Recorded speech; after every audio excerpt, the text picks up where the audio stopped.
Hello बच्चों। तो अब तक हम केमिकल काइनेटिक्स में एक लेक्चर कर चुके हैं जिसमें हमने देख लिया था कि रेट क्या होता है। ठीक है, जैसे मान लो अगर कोई इस तरह से रिएक्शन लिखी हुई है ए प्लस बी गिव्स आउट सी इस तरह से रिएक्शन लिखा हुआ है। ए क्या है, बी क्या है, सी क्या है, स्टोइचियोमेट्रिक कोफिशिएंट स्मॉल वाला, और ये जो है ये रिएक्टेंट है और ये प्रोडक्ट है। ठीक है, इसके लिए हमने देख लिया था कि रेट क्या होगा। पिछले लेक्चर में हमने पढ़ लिया था इसको कि रेट जो स्टोइचियोमेट्रिक कोफिशिएंट होता है उसको हम नीचे कर देते हैं, मान लो यहाँ पे ए कर दिए। ठीक है, अब इसके लिए रेट क्या लिखेंगे, चेंज इन कंसंट्रेशन ऑफ ए मतलब डेल्टा कंसंट्रेशन ऑफ ए, और नीचे क्या लिख देंगे, चेंज इन मतलब डेल्टा टी।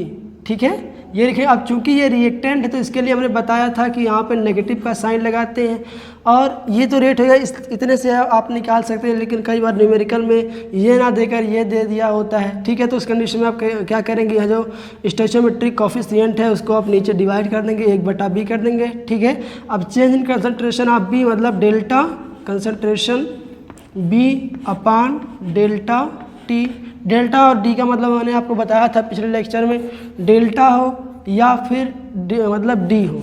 ठीक है, यहाँ पे जैसे मैं लिख दूँ डेल्टा टी या फिर डी टी लिख दूँ तो दोनों का मतलब चेंज इन टाइम ही होगा, मतलब डेल्टा और डी दोनों का मतलब चेंज ही होता है।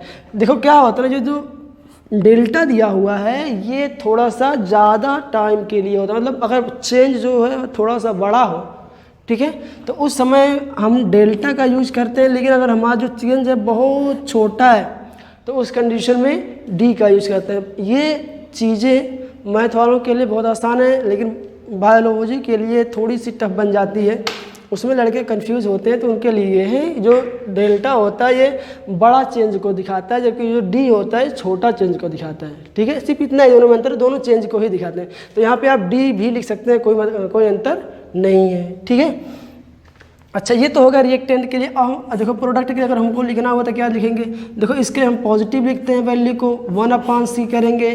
ठीक है, फिर change in concentration of C and नीचे क्या करेंगे, डेल्टा टी। ठीक है, इतनी चीज़ें हमने पढ़ लिया था। ठीक है, और हमने क्या पढ़ा था, रेट ऑफ डिसअपीयरेंस मतलब कितना तेज वो डिसअपीयर हो रहा है। तो आपको वहाँ पे स्टोइचियोमेट्रिक कोफिशिएंट को नहीं लेना होता, सिर्फ इतना अगर आप बता दे रहे हैं तो आप बता सकते हैं कि इतनी तेज़ी से जो ए है वो डिसअपीयर हो रहा है, मतलब ख़त्म हो रहा है। ठीक है, अगर हम बात करें तो उस कंडीशन में अगर स्टोइचियोमेट्रिक कोफिशिएंट को हटाएं तो ये हम बता सकते हैं कितना तेज हमारा बी ख़त्म हो रहा है। ठीक है, इस चीज़ को हमने पिछले लेक्चर में इतनी सारी चीज़ें इतना हम लोगों ने सीख लिया है। ठीक है, अब चलते हैं एक एग्जाम्पल के थ्रू इस चीज़ को थोड़ा सा और समझते हैं। ठीक है ना, देखो जैसे मान लो सल्फर डाइऑक्साइड है, ठीक है, और ये रिएक्ट कर रही है 1/2 मोल ऑफ ऑक्सीजन से। ठीक है, और क्या बना रही, सल्फर ट्राइऑक्साइड। ठीक है, क्या रिएक्शन बैलेंस है, हाँ बिल्कुल बैलेंस है। अब ये पूछ रहा है अगर आपको जैसे आपको दिखाना हुआ ओवरऑल रेट क्या है। ठीक है, या फिर मैंने आपसे ये पूछा कि आप ये बताइए कि ऑक्सीजन का डिसअपीयरिंग रेट क्या है, मतलब ये कितनी तेज़ी से ख़त्म हो रहा है। ठीक है, या फिर आपको ये दिया मतलब ये पूछ लिया जाए कि ऑक्सीजन के रेस्पेक्ट में जो रेट ऑफ रिएक्शन है मतलब क्रिया की जो दर है वो क्या है, तो इस कंडीशन में आप क्या करेंगे। ठीक है, अगर मान लीजिए आपको इसके रिस्पेक्ट में पूछा जाए कि इसका जो डिसअपीयरिंग रेट है वो क्या है, मैं देखो यहाँ पे लिख दिया करता हूँ कि रेट ऑफ डिसअपीयरेंस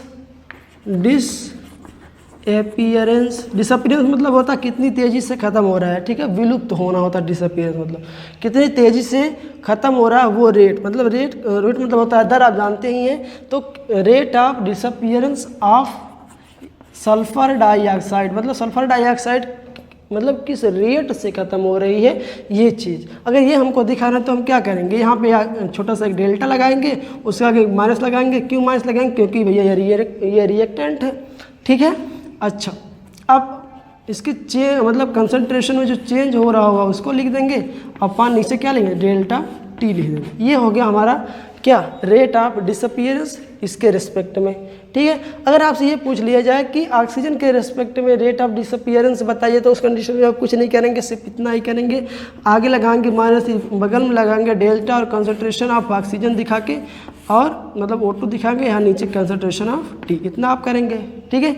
अगर आप इसको दिखाना, इसके रिस्पेक्ट में दिखाना कि मतलब रेट ऑफ अपीयरेंस, क्योंकि अपीयर हो रहा है, ये बन रहा है, या फिर यूँ कहें कि रेट ऑफ फॉर्मेशन, ठीक है, किस तरह कितनी तेज़ी से ये बन रहा है। तो इस कंडीशन में आपको मैंने बताया था कि यहाँ पे पॉजिटिव साइन आगे होता है, फिर हमने यहाँ पे डेल्टा लगाना है, फिर इसके कंसंट्रेशन को दिखाना है, बड़ा वाला कोष्ठक लगा के, ये होगा कंसंट्रेशन में चेंज, अपन नीचे होगा टाइम, ठीक है, ये चीज़ें, ठीक है। तो मैंने देखिए यहाँ पे आपको 3 चीज़ें फिर से वही रिवाइज कराया है, कुछ नहीं, इसमें कुछ नया नहीं है, सब कुछ पुराना ही है कि rate of disappearance of sulphur dioxide क्या होगा, ये होगा, rate of disappearance of oxygen क्या होगा, वो ये होगा, रेट ऑफ अपीयरेंस ऑफ मतलब ये कितनी तेज़ी से अपीयर हो रहा है, कितनी तेज़ी से बन रहा है, अगर इस चीज़ को हमें देखना हुआ तो वो है, ठीक है।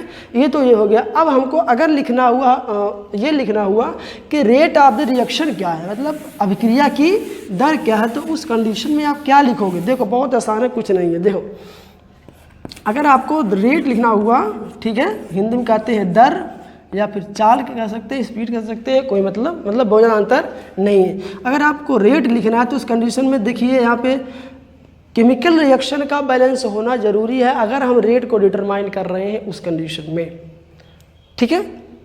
अच्छा देखो यहाँ पे हमने लिखेंगे minus change in concentration of sulphur dioxide, ठीक है, सल्फर डाइऑक्साइड, नीचे हम लिखेंगे इसका स्टोइचोमेट्रिक कोएफिशिएंट, यहाँ पे 1 है तो लिखे ना लिखे कोई मतलब नहीं है, डेल्टा T बराबर, यहाँ देखो हाफ है, ठीक है, तो 1/12 यही इसका स्टोइचोमेट्रिक कोएफिशिएंट है, ठीक, मल्टीप्लाइड बाई चेंज इन, अभी आगे माइनस लगा लो, change in concentration of oxygen upon delta T, यही होगा ना। अब यही किसके बराबर हो सकता है, देखो ये चीज़ें, इसे फार्मूला भी रट लो, आगे हम जब न्यूमेरिकल कराएंगे तो आपको ये सारी चीज़ें क्लियर हो जाएंगी, ठीक है।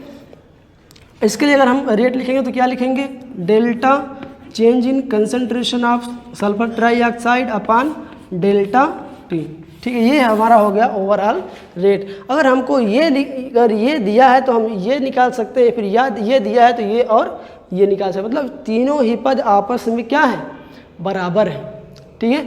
अगर हमको रेट निकालना है तो उस कंडीशन में जो हमारी अभिक्रिया है वो बैलेंस्ड कंडीशन में होनी चाहिए, ठीक है। अच्छा, ये इतनी चीज़ों को हमने प्रीवियस लेक्चर में पढ़ रखा है ऑलरेडी, ठीक है। तो प्रीवियस लेक्चर में हमने क्या पढ़ लिया था, रेट पढ़ लिया था कि रेट क्या होता है, कि हमने वहाँ पे ये पढ़ा था कि सांद्रता में चेंज, ठीक है, सांद्रता में चेंज अगर टाइम के साथ हो रहा है तो इसको क्या कहेंगे, अभिक्रिया की दर कहेंगे, ठीक है। जैसे मैंने आपको बहुत सारे एग्जांपल के थ्रू इसको समझाया था, ठीक है। अब हम आगे चलते हैं। देखो ये जो केमिकल रिएक्शन होती है, ठीक है, केमिकल रिएक्शन, ठीक है, केमिकल रिएक्शन की जो रेट होती है वो बेसिकली 3 टाइप की होती है। कितनी टाइप की, 3 टाइप की। पहली जो रेट होती है, पहली जो दर होती है, ठीक है, पहली दर जो होती है वो होती है औसत दर, ठीक, क्या होती है, औसत दर, इसको कहते हैं इंग्लिश में एवरेज रेट, ठीक है। जो दूसरा होता है वो होता है ताक्षणिक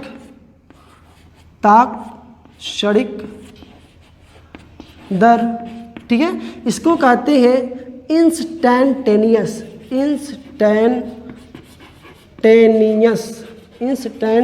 रेट, ठीक है। और जो तीसरा होता है वो होता है प्रारंभिक, क्या होता है,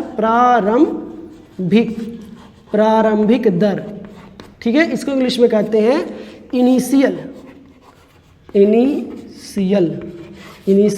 रेट, ठीक है। देखो जो केमिकल रिएक्शन का जो रेट है, जो हमारी दर है, जो हमारा चाल है कि कितनी फास्ट हमारी रिएक्शन हो रही है, बेसिकली हम इसको 3 टाइप से मेजर कर सकते हैं, 3 तरह से इसको हम क्या कर सकते हैं, माप सकते हैं। पहला औसत दर हम निकाल सकते हैं, ठीक है। दूसरा क्या, ताक्षणिक दर हम निकाल सकते हैं, और तीसरा क्या है, तीसरा है हम औसत मतलब प्रारंभिक दर निकाल सकते हैं, ठीक है।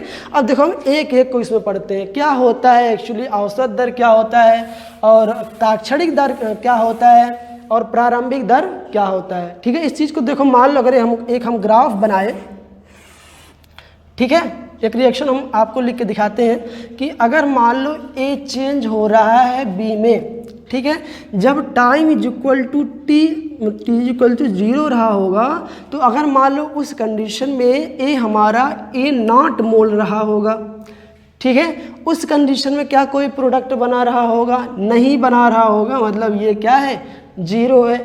अगर मान लो टाइम हमारा टी इज इक्वल टू क्या हो गया, टी इज इक्वल टू मान लो टी टाइम पे हमारा कुछ ना कुछ प्रोडक्ट तो बन ही जाएगा, मतलब अगर ये एक्स मोल बन रहा है, ठीक है, अगर ये एक्स मोल बन रहा है तो उस कंडीशन में ये क्या होगा, ये हो जाएगा ए नॉट माइनस एक्स। इसका मतलब क्या है कि समय के साथ जो कंसंट्रेशन है वो चेंज हो रहा है, और इसी दोनों के अनुपात को हमने क्या कहा था, अभिक्रिया दर कहा था, ठीक है। देखो यहाँ पे इसको फिर से बताने का सिर्फ इतना मतलब था कि जैसे जैसे टाइम बढ़ रहा है वैसे वैसे रिएक्टेंट का कंसंट्रेशन घट रहा है, और जैसे जैसे टाइम बढ़ रहा है वैसे वैसे प्रोडक्ट का जो कंसंट्रेशन है वो बढ़ रहा है, मतलब प्रोडक्ट बनता चला जा रहा है, ठीक है। अच्छा, अगर मान लेते हैं हम, इतना तो सीख गए ना कि अगर टाइम बढ़ रहा है तो रिएक्टेंट की जो कंसंट्रेशन होगी वो क्या होगी, घटेगी। अच्छा, अगर मान लो हम वाई एक्सिस पर ले लें रिएक्टेंट का कंसंट्रेशन, दैट इज ये, ठीक है, और अगर एक्स एक्सिस पर हम ले लें टाइम, ठीक है, तो उस कंडीशन में अगर टाइम इज इक्वल टू 0 रहा होगा इस कंडीशन में, तो हमारा रिएक्टेंट मान लो इतना रहा होगा ए नॉट, ठीक है। अब देखो जैसे जैसे हमारा टाइम बढ़ रहा है वैसे वैसे रिएक्टेंट की जो कंसंट्रेशन है वो घटती चली जाएगी।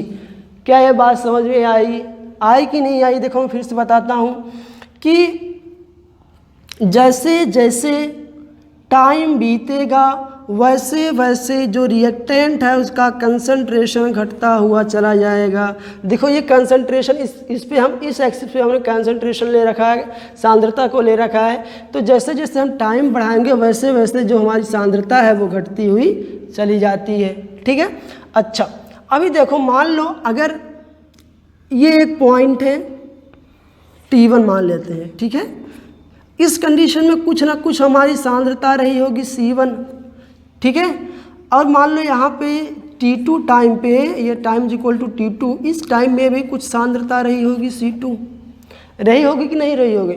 अब इस टाइम इंटरवल के लिए मतलब T2 माइनस T1 के लिए देखो अगर हम निकालें T2 माइनस T1 के लिए जो कंसंट्रेशन में चेंज आएगा वो क्या होगा, C2 माइनस C1 आएगा कि नहीं आएगा, ठीक है। और यही होगा रेट, ठीक है। क्या होगा रेट, देखो फिर समझा रहा हूँ। एक टाइम इंटरवल है, एक मान लो ये टाइम है 5 सेकंड, ये मान लो टाइम दूसरा है 10 सेकंड, ये पहला मान लो 5 सेकंड है, ये दूसरा 10 सेकंड है, ठीक है। अब एक टाइम इंटरवल हो गया, हमने यहाँ पे लिख दिया दोनों को, ये भैया टाइम का अंतर हो गया, समय अंतराल हो गया। और इस समय अंतराल में जो कंसंट्रेशन में डिक्रीजमेंट हो रही है, कंसंट्रेशन जो घट रहा है वो C1 से C2 तक घट रहा है। और जब हम चेंज निकालते हैं तो फाइनल माइनस इनिशियल करते हैं, मतलब अंतिम वाला माइनस शुरू वाला, यही करते हैं ना। ये हो गया रेट। अब देखो ये जो रेट है ये एक फिनिट टाइम के लिए दिया हुआ है, मतलब एक निश्चित टाइम के लिए दिया हुआ। अगर मान लो ये यहाँ पे 5 सेकंड था, यहाँ पे 10 सेकंड था, तो जो टाइम इंटरवल होगा वो 5 सेकंड का होगा, ठीक है। यहाँ पे जो कंसंट्रेशन चेंज आएगी वो थोड़ी बहुत कंसंट्रेशन जो भी चेंज आएगी। अब इस कंडीशन में जो हमारा रेट आएगा इसको हम लिखते हैं डेल्टा C अपान डेल्टा T। ये हमारी है एवरेज रेट, पहली वाली औसत दर, मतलब ऐसा रेट जिसमें जो टाइम और कंसंट्रेशन है ये निश्चित कुछ हो, इसका अमाउंट कुछ निश्चित हो। फिनिट टाइम के लिए जो कंसंट्रेशन में चेंज आए उस कंडीशन में जो हमारा रेट होगा उसको हम क्या कहेंगे, औसत दर, ठीक है। देखो फिर से बता रहा हूँ, औसत वाले कंडीशन में जब हम औसत बात करेंगे तो उस कंडीशन में हम ओवरऑल लेते हैं, जितना का हम इतना ले रहे हैं। देखो मैं एग्जांपल के तौर पर अगर मान लो आपको बताऊँ, तो मान लो अगर ये आपका घर है, ठीक है, होम, ठीक है, ये आपका क्या है, होम है, ठीक है ना। अगर ये आपका होम है और ये मान लो आपका क्या है, विद्यालय है, ठीक है, स्कूल है, कॉलेज मान लो, ठीक है। अब देखो अगर आप घर से निकले साइकिल से यहाँ तक 5 मीटर पर सेकंड से आए, ठीक है, और यहाँ से यहाँ तक आप आए 8 मीटर पर सेकंड से, ठीक है, और यहाँ से यहाँ तक आप आए कितने, 10 मीटर पर सेकंड से, ठीक है। अब आप क्या करोगे कि अगर आपको औसत वेग आपका निकालना है तो तीनों को जोड़ के उसमें 3 से डिवीज़न कर दोगे। उस कंडीशन में जो आएगा उसको क्या कहेंगे, हमारी औसत चाल कहेंगे। क्या कहेंगे, औसत चाल। देखो क्या होगा, 10, 5, 15, 5, 20, 3, 23/3, ठीक है, और जो आएगा आंसर लगभग 7 पॉइंट समथिंग आसपास आएगा। तो ये आपकी औसत चाल है जिसमें आपको दूरी कुछ ना कुछ निश्चित है, और ये जो दूरी होगी कुछ ना कुछ समयांतराल के लिए है, ठीक है। तो इस कंडीशन में जो मतलब ऐसा समयांतराल जिसमें वो जो समयांतराल हो कुछ निश्चित हो, कुछ ना कुछ टाइम हो, और ये जो ऊपर वाली राशि है ये भी कुछ ना कुछ निश्चित हो, तो इस टाइप का जो होता है वो औसत कहलाता है, ठीक है। और देखो यही होता है इस केस में भी, जो औसत है इसमें जो टाइम हमारा दिया हुआ है कुछ ना कुछ होता है, कुछ ना कुछ फिनिट टाइम होता है जिसमें कंसंट्रेशन का चेंज हो रहा है। इसको हम क्या कहेंगे, औसत दर या फिर औसत स्पीड कह सकते हैं, ठीक है। अच्छा ये तो हमारा हो गया रिएक्टेंट के लिए। अच्छा अगर हम इसी का रिवर्स बनाना चाहे प्रोडक्ट के लिए, तो उस कंडीशन में देखा था कि प्रोडक्ट जो था वो टाइम के रिस्पेक्ट में बढ़ रहा था। मतलब जैसे जैसे टाइम बढ़ रहा था वैसे वैसे जो कंसंट्रेशन ऑफ प्रोडक्ट था वो भी क्या हो रहा था, बढ़ रहा था। मैं ये आपको बता रहा था कि ये तो हमने बात कर लिया रिएक्टेंट के केस में, ठीक है। अगर प्रोडक्ट के केस में अगर हमको बात करना हुआ तो वहाँ पे हम कैसे बात करेंगे, ठीक है। तो देखो जो प्रोडक्ट केस में अगर हम टाइम की बात करें तो जैसे जैसे हमारा टाइम बढ़ रहा होता है, देखो इस तरफ हम जाएंगे तो टाइम बढ़ेगा, और ये देखो कंसंट्रेशन मतलब ऊपर जाएंगे तो कंसंट्रेशन बढ़ेगा, ठीक है। प्रोडक्ट के केस में अगर हम बात कर रहे होते हैं तो जैसे जैसे टाइम बढ़ेगा वैसे वैसे कंसंट्रेशन बढ़ेगा। तो इसके लिए जो ग्राफ आता है वो ऐसे कुछ आता है, ठीक है। तो ये ग्राफ और ये ग्राफ, देखो ये वाला जो ग्राफ है हमारा रिएक्टेंट के लिए होता है, ठीक है, और ये वाला जो हमारा ग्राफ होता है वो किसके लिए होता है, प्रोडक्ट के लिए होता है, ठीक है ना। तो अगर इसमें देखो दे दिया एक टाइम इंटरवल ये दे दिया, ठीक है, एक टाइम इंटरवल ये दे दिया, इसमें आपको निकालना है तो वो आप बहुत आराम से निकाल सकते हैं, ठीक है। तो इसमें कुछ नहीं है, ठीक है। अगर आपको इसे ग्राफ दे दिया और पूछ लिया रेट ऑफ द रिएक्शन बताओ तो आप बता सकते हो बहुत आराम से। यहाँ पे देखो आप अंतर निकाल लोगे, उसके बाद नीचे टाइम इंटरवल निकाल के फिर आप डायरेक्टली आप रेट बता सकते हो, ठीक है। अच्छा ये बात हो गई हमारी पहली औसत रेट की, ठीक है। अब दूसरी बात करते हैं ताक्षणिक रेट। देखो ताक्षणिक मतलब क्या होता है, मतलब इंस्टेंटेनियस, मतलब अगर पूछ ले, मतलब तुम अपने घर से आ रहे हो बाइक से, ठीक है, मान लो आप बाइक से आ रहे हो, तो मान लो यहाँ पहुँचे हो, तुम्हारे पापा ने फ़ोन किया बेटा तुम्हारी बाइक की समय चाल कितनी है, तो आप उस इंस्टेंट पे उस ताक्षणिक समय पे कांटे को देखोगे बाइक के और बताओगे पापा मैं इस समय 80 किलोमीटर पर आवर की स्पीड से जा रहा हूँ। मतलब आपने कांटा को तुरंत देखा, तुरंत रेफर किया, मतलब उस समय आपने जो टाइम लिया बहुत ही कम लिया, मतलब यूँ कहें कि t → 0, ठीक है। आपने बहुत कम समय के लिए जो आपकी स्पीड थी, आपके बाइक के कांटे में जो स्पीड थी उसको आपने बताया, ठीक है। आपने क्या बताया, आपने ताक्षणिक चाल बताया, ना कि आपने औसत चाल बताया कि पापा मैं यहाँ से यहाँ तक 5 मीटर पर सेकंड के आवर मतलब 5 मीटर पर सेकंड की स्पीड से आया, फिर यहाँ से यहाँ तक मैं इतना 8 मीटर पर सेकंड, फिर 10 के, ऐसे आपने नहीं बताया। मतलब आपने एक साथ बताया कि मैं इस समय मेरी जो स्पीड है वो कितनी, 80 किलोमीटर पर आवर, ठीक है। वो इंस्टेंटेनियस रेट आपने बताई है, ठीक है ना। तो ताक्षणिक क्या होती है, जैसे मान लो रिएक्शन चल रही है, आपने यहाँ पे पूछ लिया इस टाइम पे, मतलब ये जो टाइम है ये भी आपने पूछ लिया कि इस टाइम जो हमारी रेट ऑफ द रिएक्शन है वो क्या है, ठीक है, ये वाली। तो इस जो यहाँ पे आप निकालेंगे rate of the reaction, t is equal to मतलब जो टाइम होगा बहुत कम होगा, मतलब लगभग जीरो के बराबर, लेकिन ये ध्यान रखना है कि जीरो नहीं होना है, क्यों? क्योंकि हम चल रहे थे, देखो यहाँ से यहाँ तक आए थे, यहाँ पे हमको पूछा गया, मतलब हम बाइक से जा रहे थे, तो हम जब हमारी गाड़ी की स्पीड 80 थी तो उस समय फ़ोन आया था, ठीक है, मतलब टाइम इक्वल टू जीरो नहीं, हाँ बहुत कम है, जीरो के लगभग है लेकिन जीरो नहीं है। तो ऐसा दर जो टाइम लगभग जीरो के लिए निकाला जाता उसको क्या कहते हैं, ताक्षणिक दर, ठीक है। देखो ये इसको यहाँ से निकाल सकते हैं। तो इस कंडीशन में अगर हमको ताक्षणिक दर निकालना हुआ तो हम क्या करते हैं, स्लोप को कैलकुलेट कर लेते हैं, ठीक है, प्रवणता। अगर हम प्रवणता को कैलकुलेट कर पा रहे हैं तो हम बता पाएंगे कि जो इंस्टेंटेनियस रेट है वो क्या है हमारी, ठीक है। प्रवणता आप जानते हैं, प्रवणता इज इक्वल टू होता है tan थीटा, ठीक है।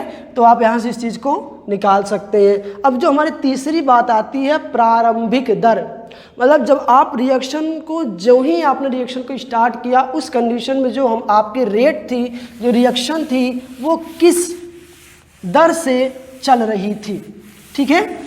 तो उस समय जो दर निकल के आएगी वो क्या होगी, इनिशियल रेट या फिर ताक्षणिक दर, प्रारंभिक दर, ठीक है। अच्छा, ये हो गया हमारा रेट। अब देखो हमारी जो टॉपिक आती है वो आती है यूनिट ऑफ रेट, मतलब अभिक्रिया दर है उसका जो यूनिट है, उसका जो मात्रक है वो क्या होगा। देखो मैंने रेट आपको क्या पढ़ाया, देखो rate is equal to change in concentration with respect to time, यही पढ़ाया ना।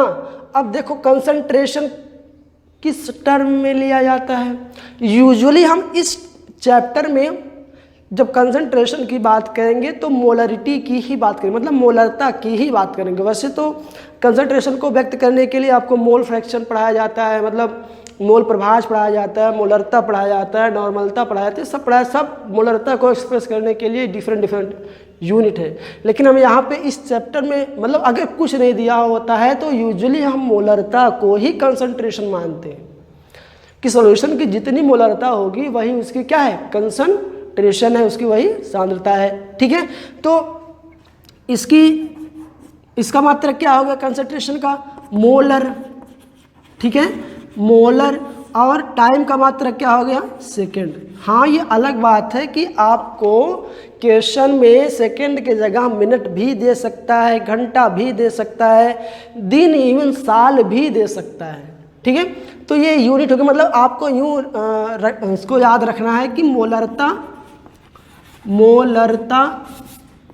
हिंदी में लिखे, मोलरता पर समय, ठीक है, जो भी यूनिट होगा, ठीक है। मोलरता की यूनिट क्या होती है, मोल पर लीटर, ठीक है, इनटू, अब इसका सेकंड पे लिख लेंगे तो ये इसकी हो गई यूनिट मोलरता की, ठीक है। ये बात तो तब की हो गई ना जब हमारा जो मीडियम है वो एक्वस है, तभी तो हम मोलरता की बात करते हैं। लेकिन अगर हमारा देखो मीडियम अगर हमारा गैसियस है, अगर जो हमारा जो पार्टिसिपेट करने वाला रिएक्टेंट वो भी अगर गैस है, ठीक है, जैसे मान लो ये आयोडीन और हाइड्रोजन मिल के अगर रिएक्ट कर रहे हैं तो बनाएंगे HI। भैया ये जो होता है पूरा गैस होता है, मतलब हाइड्रोजन भी गैस, आयोडीन भी गैस और HI भी गैस, ठीक है। अगर इस तरह की कंडीशन मिल रही है तो उस कंडीशन में इसका रेट क्या होगा, उसका मात्रक क्या होगा। ये देखो ये पहला कंडीशन मैंने आपको तब बताया था जब हमारी जो रिएक्शन थी वो एक्वस थी, मतलब वो पानी में हो रही थी, ठीक है। तब के लिए मात्रक ये था मोल पर लीटर पर सेकेंड या फिर मोलरता पर सेकेंड, ठीक है। लेकिन अगर हमारा जो हमारा रिएक्टेंट और प्रोडक्ट है अगर दोनों का दोनों हमारा किसमें गिवन है, गैसियस स्टेट में, तो उस समय आपको बताते हैं कि ऊपर हम लेंगे प्रेशर को, ठीक है, प्रेशर पर टाइम, ठीक है। प्रेशर की यूनिट आप जानते हैं कि केमिस्ट्री में यूजुअली जो प्रेशर का यूनिट होता है वो ATM यूज होता है, और नीचे हम लिखेंगे सेकेंड, ठीक है। तो इसके दो यूनिट हुए, पहला क्या हुआ प्रेशर पर टाइम, जिसको हम क्या कह लेंगे ATM पर सेकेंड, दूसरा क्या हुआ मोलरता पर सेकेंड, ठीक है। तो ये हो गया यूनिट, ठीक है। अब हम इसके आगे चलते हैं थोड़ा सा, देखिए एक आध न्यूमेरिकल सॉल्व करते हैं इस पे, ठीक है। देखो अगर मान लो दिया गया है क्वेश्चन में एक इक्वेशन, क्या दिया गया है इक्वेशन, और कह रहा है कि जो सांद्रता है वो दिया हुआ है इस टर्म में, मान लो दिया गया है 5 घन 30t प्लस 2t², ठीक है। ये कहता है कि रिएक्टेंट के लिए जो सांद्रता है वो ये है, ठीक है। अब इसमें दो क्वेश्चन पूछता है कि t=0 पे रेट क्या होगी और t=5 पे रेट क्या होगी, ठीक है। देखिए दो चीज़ों पे आपसे पूछा है, क्या आपसे पूछा है अभिक्रिया की दर क्या होगी, ठीक है, जब टाइम होगा t=0 और जब टाइम होगा t=5, मतलब 5वीं सेकंड पे हमारा अभिक्रिया की दर क्या होगी, और जब टाइम 0 होगा तो उस कंडीशन में जो हमारा दर होगा वो क्या होगा, ठीक है। तो मैं आपको बताऊं ऐसा क्वेश्चन जो होता है बहुत आसान होता है करना, सिर्फ आपको डिफरेंशिएशन का 2 फार्मूला आना चाहिए, मतलब अवकलन का 2 फार्मूला आना चाहिए। मैथ वालों के लिए बहुत आसान है, लेकिन बायो वालों के लिए बहुत टफ नहीं है भैया, आपको सिर्फ 2 फार्मूले याद करने हैं। देखो एक क्या है dx/dt, ठीक है। मान लो कोई भी इस तरह से टर्म दिया गया है, ठीक है, इस तरह का टर्म है तो इसका जो वैल्यू हो जाता है, देखिए मैं थोड़ा सा बता रहा हूँ आपको किस तरह से होता है, तार थोड़ा फंस रहा है। देखिए क्या होता है कि अगर दिया गया है dt/n/dt या फिर इसको x मान लो t मान लो, कोई अंतर नहीं है, इस तरह से दिया गया है, तो इसकी जो वैल्यू होती है वो होती है n(x⁻n−1), ठीक है। मैं यहाँ पे लिख देता हूँ क्या होता है इसकी वैल्यू n(x⁻n−1), एक फार्मूला तो ये हो गया। और दूसरा फार्मूला देखो क्या होता है कि अगर किसी कांस्टेंट का अगर आप डिफरेंशिएशन कर रहे हो, मतलब d के देखो क्या कांस्टेंट है, अगर आप इसका डिफरेंशिएशन कर रहे हो तो इसकी जो वैल्यू होती है वो होती है 0, क्या होती है 0। देखो यहाँ पे सिर्फ 2 फार्मूले में आपको बता रहा हूँ कि अगर dx⁻n है, नीचे dx है, तो इसकी जो वैल्यू हो जाएगी वो क्या होगी dx⁻n−1। और अगर किसी आप कांस्टेंट का डिफरेंशिएशन कर रहे हो तो उस कंडीशन में जो इसकी वैल्यू आएगी वो 0 आएगी, ठीक है। आपने सिर्फ ये 2 फार्मूला याद करना है, ठीक है। अच्छा अब देखो मैंने आपको क्या बताया था कि रेट क्या होता है, रेट क्या होता है मतलब चेंज इन कंसंट्रेशन, ठीक है, चेंज इन क्या concentration upon change in time, ठीक है। अब देखो कंसंट्रेशन की वैल्यू यहाँ पे दी हुई है, ठीक है, ये देखो। अब इसको सिंपली उठा के वहीं पे रख दो, ठीक है, क्या आएगा देखो पहले क्या है d, इसको बाहर रखो, नीचे अंदर सब लिखो 5 + 30t + 2t² अपॉन t, ये आ गया। अच्छा अब देखो इसको आप क्या इस तरह से भी लिख सकते हो कि d5/dt प्लस d30t/dt प्लस क्या लिख सकते हो d2t²/dt, लिख सकते हो कि नहीं लिख सकते, बिल्कुल लिख सकते हैं। अच्छा देखो इस अगर क्वेश्चन को आप समझ पाए तो मैं एक बार फिर से रिवाइज कर रहा हूँ। किसी क्वेश्चन में दिया हुआ है, मान लो अगर हमारी reaction A gives out B है, अगर रिएक्टेंट का कंसंट्रेशन का टर्म दिया गया है 5 + 30t + 2t², ये दिया हुआ है, तो पूछ रहा है कि दर क्या होगी अगर टाइम 0 है, एक कंडीशन, पहला सवाल आपका। दूसरा सवाल ये है कि अगर टाइम = 5 है तो उस कंडीशन में जो हमारा रेट होगा वो क्या होगा। मतलब आप देखिए, आपसे दो चीज़ें पूछ रहा है, आपसे पूछ रहा है प्रारंभिक दर और इंस्टेंटेनियस रेट, मतलब ताक्षणिक दर, दो चीज़ आपसे पूछा है। ठीक है, अगर आप इतना समझ पाए, देखिए मैं आपको यहाँ पे ये बताया कि रेट जो होती है वो change in concentration upon change in time होती है। ठीक है, अब सी की वैल्यू क्योंकि यहाँ पे दी हुई तो सिंपली हमने उसको वहाँ पे प्लेस कर दिया। ठीक है, अब जब यहाँ पे रख दिया तो इस चीज़ को हम सिर्फ कुछ नहीं किया, सिर्फ मल्टीप्लिकेशन करके अलग कर दिए। ठीक है, इतना तो आप कर ही सकते हैं, सिंपल मैथमेटिक्स है, कुछ नहीं है। ठीक है, आगे चलो, देखो इस चीज़ को मैं रेश कर रहा हूँ क्योंकि जगह कम है। ठीक है, अब आगे देखो क्या होगा कि मैंने देखो बताया कि अगर आप किसी कांस्टेंट का डिफरेंशिएशन कर रहे हो तो इसकी वैल्यू मैंने बताया था कितना होता है, 0। अब देखो जो 5 वैल्यू है ये तो कांस्टेंट है, तो अगर ये कांस्टेंट है तो इसकी वैल्यू कितनी आएगी, 0। तो पहले पद का हमारा जो डिफरेंशिएशन था हो गया 0। अच्छा, अब प्लस देखो, अब इसमें क्या होगा, टी तो कांस्टेंट है, इसको कर लो बाहर। ठीक है, प्लस 30 ये हो गया बाहर। अब देखो टी मतलब हो गया क्या, D T upon D T, simply इसको ऐसे कर लो, into D T upon D T, इसको सिंपली काट भी सकते हैं या फिर फार्मूले से आप रखोगे तो ये वैल्यू इसकी 1 आ जाएगी। ठीक है, और फिर प्लस में क्या है आपके नीचे यहाँ पे देखो 2 है आपका कांस्टेंट, तो आपने 2 को बाहर निकाल लिया, और साथ में क्या है देखो टी टू द पावर 2 है, यही है ना। तो हमारा फार्मूला क्या है देखो ये, तो आपने यहाँ पे रखना है क्या, अगर 2 है तो 2 रखो, गुणे टी करो, तब देखो ऊपर फार्मूले में क्या दिया है, n-1, n आगे वाला टर्म है, यहाँ से आप 2 - 1 कर दो। ठीक है, अब जब देखो 2 में से 1 जाएगा, 2 - 1। ठीक है, अब 2 में से 1 गया तो बचेगा 1। देखो इस चीज़ को मैं यहाँ पे लिख दिया करता हूँ 0, ये तो ख़त्म हो गया। ठीक है, अब ये कट गया, इस चीज़ को देखो मैं अगर वहाँ से लिखना चाहूँ तो देखो यहाँ पे क्या t की पावर 1 है ना, तो 1 इंटू टी, अब फिर यहाँ से n की वैल्यू 1 ही है, तो और इसका जो वहाँ पे 1 फार्मूले में तो 1 रख दिया। अब 1 में से 1 गया तो क्या हो जाएगा 0। अगर आप एक चीज़ जानते हैं कि किसी भी टर्म पे अगर जो पावर है वो 0 है तो उसकी वैल्यू होती है 1। ठीक है, या तो आप इस तरह से भी समझ सकते हैं, या फिर इस तरह से समझ लो कि इसने इसको काट दिया, बात हो गई ख़त्म। ठीक है, तो आप क्या लाए 30 प्लस यहाँ पे क्या आ गया 2 × 2 = 4, और 2 मतलब t, सिंपल। इतनी बात समझ में आई? नहीं आए तो फिर से देखिए, मैंने बताया कि अगर किसी कांस्टेंट का जो डिफरेंशिएशन होता है वो कितना होता है, 0 होता है। ठीक है, अब यहाँ पे ये जो 30 था ये कांस्टेंट था, ये बाहर आ गया।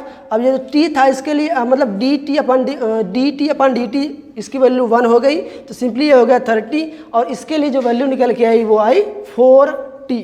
ठीक है, अगर ये इक्वेशन आप यहाँ तक प्राप्त कर लेते हैं रेट के लिए तो अब आपका काम आसान हो गया। ठीक है, अब हम पहला क्वेश्चन यहाँ से लगाते हैं कि जब हमारा t = क्या था, 0 था, तो उस कंडीशन में हमारा रेट क्या रहा होगा। देखो क्या होगा इसके लिए हमारा रेट, पहली कंडीशन के लिए जो हमारा रेट होगा वो क्या होगा। ठीक है, देखो क्या होगा, बहुत आसान है, 30 आपने लिखा प्लस 4 लिखा, अब t की जगह कर दो 0, ये हो गया 0, तो क्या आ जाएगा 30 मोल पर सेकेंड पर लीटर पर सेकेंड। आई बात समझ में? ठीक है, अच्छा अगला देखो, अगर t = क्या हो गया, t = हमारा हो गया 5। ठीक है, तो उस कंडीशन में जो हमारा रेट है वो क्या आएगा, रेट देखो क्या आएगा, हमने यहाँ पे सिंपली प्लेस कर दिया 30 को, और इसके साथ में 4 गुणे t को हमने रख दिया 5। ठीक है, 5 चौक 20, और ये हो गया 30 बराबर 50 मोल पर लीटर पर सेकेंड। ठीक है, ये हो गया आपका आंसर। ठीक है ना, तो आज के लिए इतना ही। अब इसके आगे हम मिलेंगे अगले लेक्चर में, और वहाँ पे देखेंगे और न्यूमेरिकल्स, ताकि जो आपका रेट है अभी इसमें और न्यूमेरिकल बचे हुए हैं, आप सॉल्व करके आएंगे तो अच्छा रहेगा। अगर नहीं सॉल्व करके आएंगे तो भी मैं आपको बताऊंगा, तो आप पढ़ के इतना आइए। तब तक के लिए रिवाइज कीजिए आप अपना चैप्टर।